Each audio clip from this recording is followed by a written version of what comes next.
I want to look at, this is one of the most interesting parts. The results, or rather, let me just try to use, the polling ends at polling station. Does it? It doesn't. If it did, then there would have been no point in investing in such a heavy system of management of the elections. Otherwise, why would they want to transmit that the results using a system? If it was ending there, I would end there. I would see the results and go home. It is done. It doesn't end there. Why? Election is a process. And we also know that before we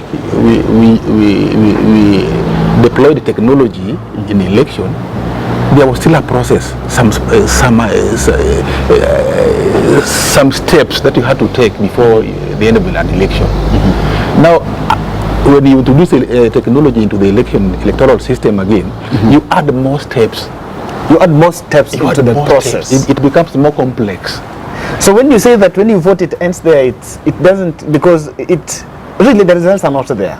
The results are not announced there. Let me clear this one. We vote. We clear the voting at around 6 in the evening, and then we tabulate, and we enter into from 34A. Now it is done. Now I can go home and rest. I would be cheating myself, because this information is supposed to move from that place to another place, to another place, and we know that as data moves, it is exposed to a number of vulnerabilities and attacks and whatever on its way, depending on who is interested on what. If it is something that is of such a great value like an election, I would very much, if I was a competitor, I would want to change things to my favor. Should I keep quiet? No. I would do something. But this is because there is human involvement. Yes, of course. You know, the system that we have will make from 34A move from the station to the National Tallying Center. You get it? Now, as it moves, it goes through a process. You involve, ours involve a system of transmission called the RTS. Yes. The RTS is real? The RTS is real-time system. What? Real transmission. Real-time transmission. Results transmission system. Yes, yeah. Now, this system, I want to give you a very simple example. In 2017, in Kayole, there was a guy who was running an M-Pesa. Yes. And this guy was working with Safaricom. So what happened is that people would go and deposit money at his M-Pesa. And you get a message on your phone that you have deposited 10,000 to your M-Pesa. Yes. You get a message. Yes. And maybe 2 hours later or the following day, you want to go and withdraw that money from your M-Pesa. It is not there. You wonder where did the money go? Hey, I had the 10K which was deposited yesterday at certain place, and it is not in my M-Pesa. Where did it go?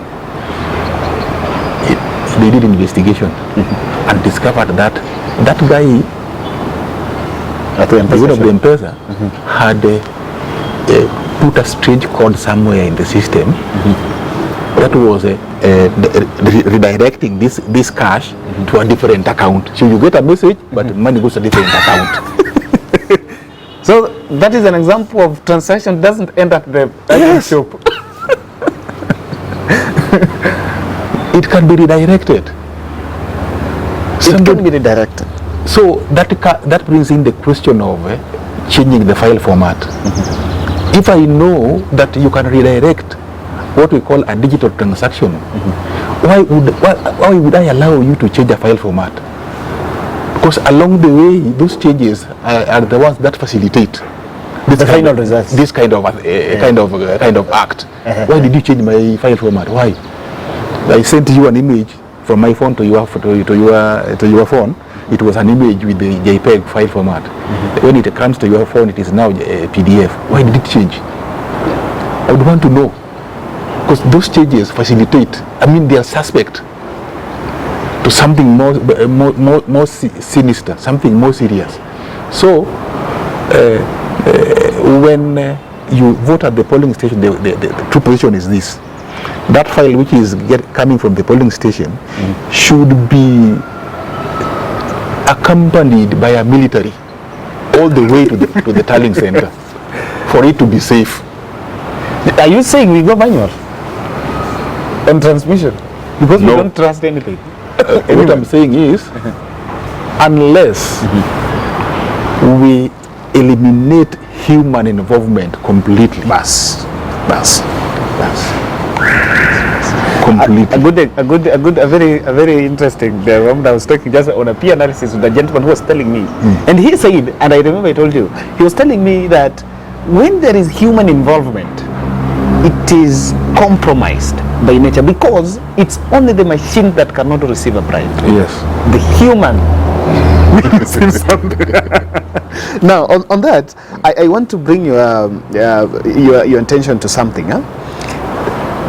Defining an election fraud, there is that which is defined as committing an illegality. You understand? Where someone, maybe a PO somewhere did not do something right. If you look at the polling station diary, someone did not follow the law. But there is also someone followed the law but did the wrong thing.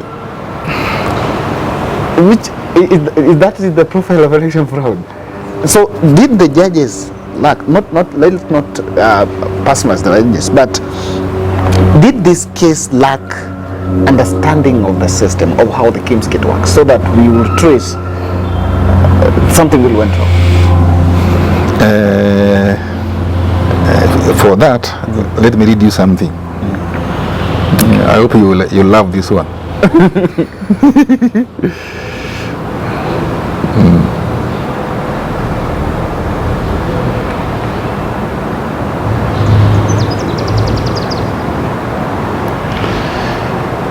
In the ruling that was released on Monday, the court said this: the mandate of IBC is to develop a policy on the progressive use of technology. Yes. I hope you read it. Yes. Yes. The question that I raised, why then would a competent body, aware of all the technological gaps, Yes. surrounded by a team of experts, Yes. fail to find a better solution to tabulation of presidential results away from the old model that has continued to generate controversies? I've been sitting on that post since 2016. I noted what happened in 2017, and I have got the mandate. The law allows me, I have got the mandate to develop a policy on those issues.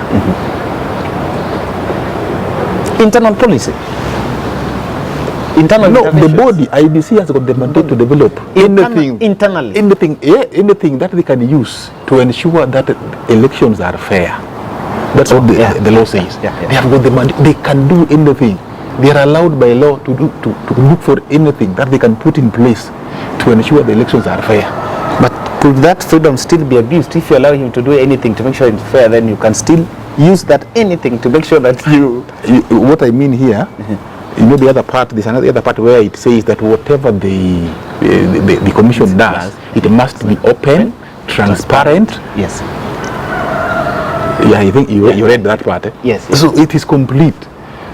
They are allowed to do the right thing to ensure that the tabulation of results, presidential results, are done in the correct way.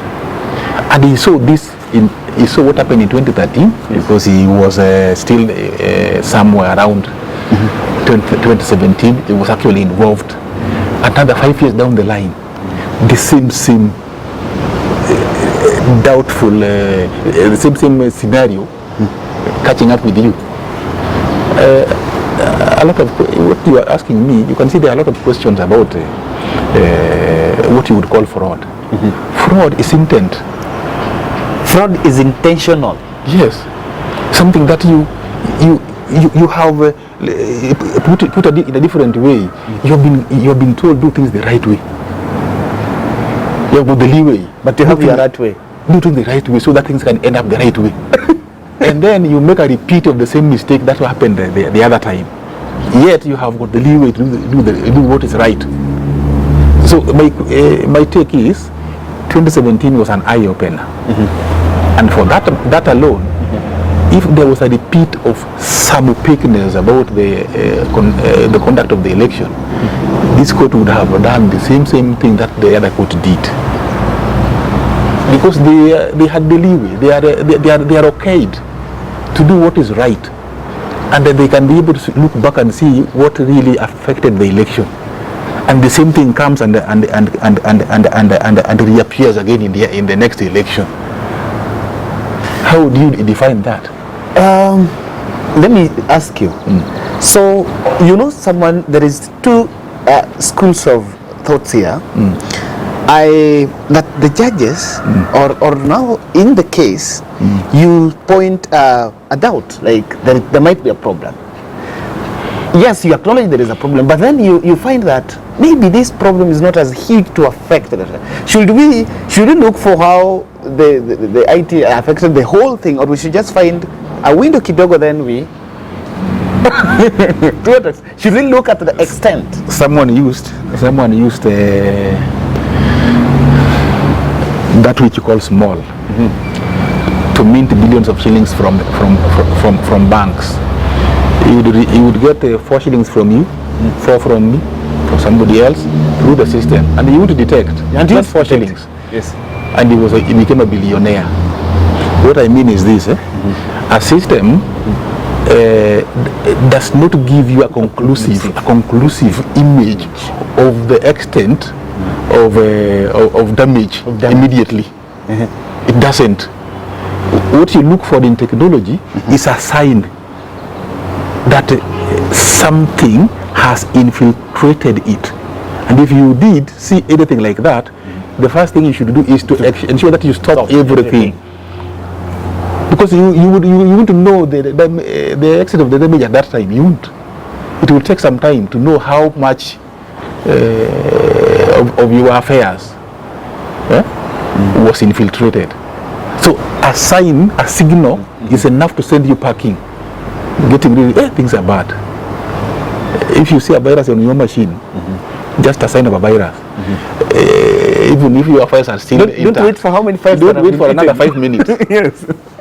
They may all go, be corrupted within no time.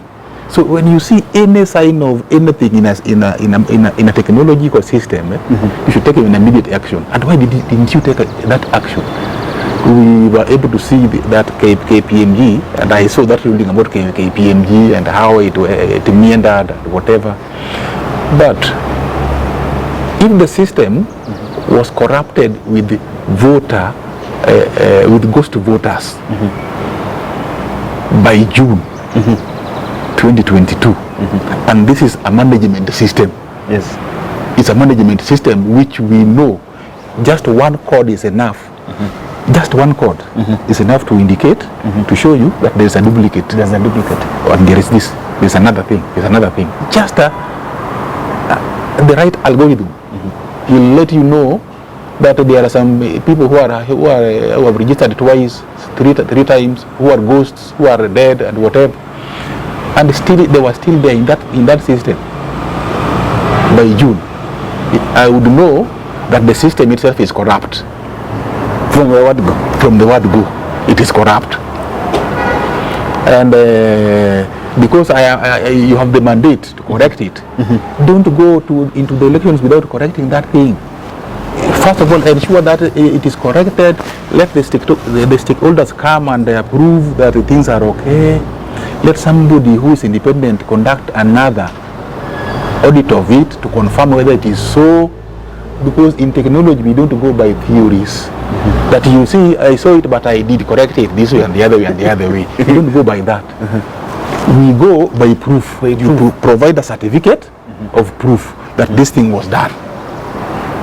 So as we come to the end of this, the question that everyone else is asking, there was a proposal that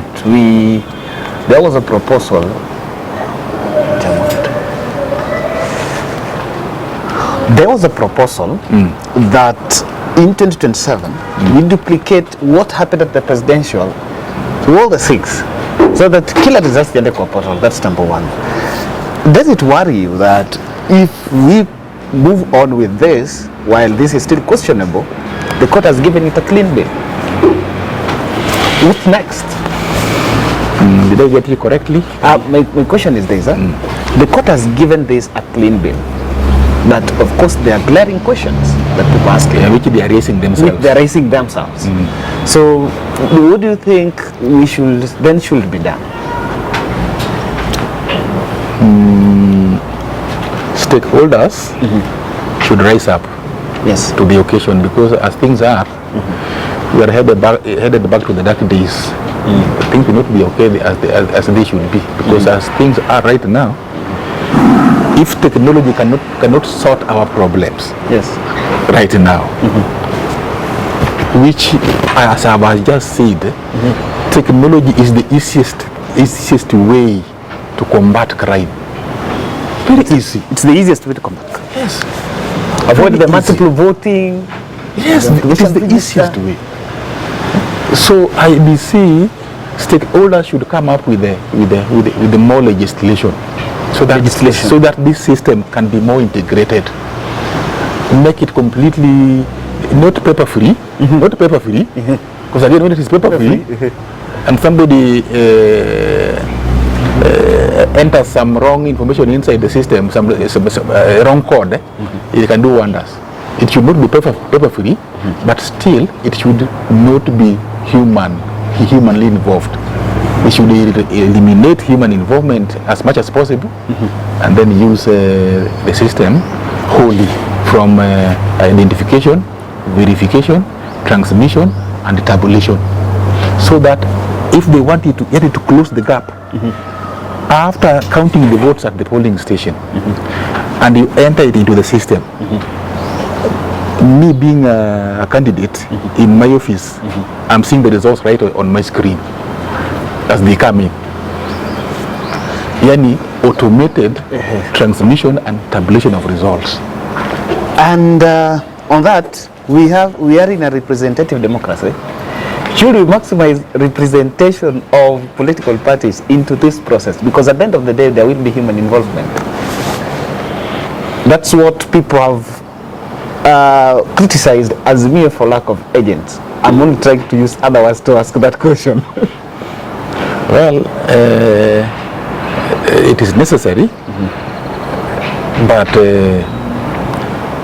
you know, in Africa we have got a different culture. Why would somebody supervise me to do the right thing? Why would I have a police officer on one side, agent on the other side, and from behind another agent, and here a police officer before I can do the right thing? You know, it is wrong. But anyway, that's how things are. So they need to have a strong structure of overseeing, or keeping or protecting their votes. It's true. Wow. But as to whether that will work, whether you have got 20 agents in one polling station will work, still it will depend on how strong the management system is. Because they can, after the results are counted and the agents have confirmed, there is no way you can know whether there is another number added online. Did you get what I said? Yeah, I get. Let me assume that all the votes cast is 40 million votes, or 10 million votes, which are really cast. Yes. If somebody added another 1 million online, and all the forms are in the portal, we are there. For you to tabulate those results, it can take you up to 6 months. There are so many. There's so many. There are so many. You can't tabulate all of them. If you are not an agency, yes, you have got the wherewithal to do that.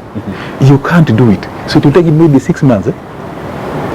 So 10 million in the polling station, real votes. Somebody adds another 1 million online, and then all the forms are there the way they want the polling station. Would you detect? You can't detect that one. You can't. Because for you to do so, the court must allow you to do recounting.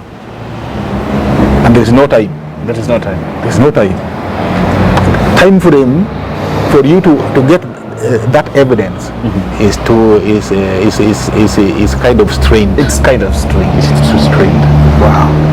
Thank you very much for your time. Welcome. And I really want to appreciate the fact that you're breaking down. And of course, this is a conversation that will continue having. Thank you very much for supporting the bold analysis and also the website. Doing so. It is a good channel, and I really enjoy the shootings and the content. Asante sana.